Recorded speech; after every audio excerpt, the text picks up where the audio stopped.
The government in Alberta, as they bring in this legislation that will now allow political parties in Calgary and Edmonton, has said it's in the name of transparency. Has that been the experience in BC? Having a brand attached to the candidate's name is a must for voters because they can't sort through all those names. It's a lot to ask the voters to go and individually vet, dozens of candidates and decide who on their merits should be elected.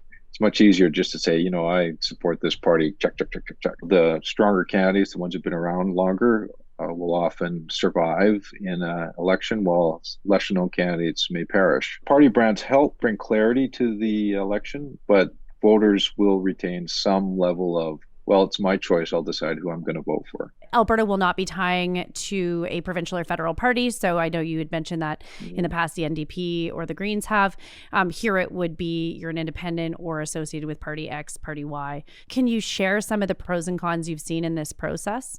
I generally see it as positive in the larger communities to bring some cohesion to groups of people that are trying to work together to pursue policies to make it a little more clear to the voters what the options are. What happened in the last election in Vancouver is that there are too many brands, and it became a little crazy, particularly on the left side, where I think there were 5 competing left-wing brands, making it almost impossible for anybody to figure out on the left who to vote for.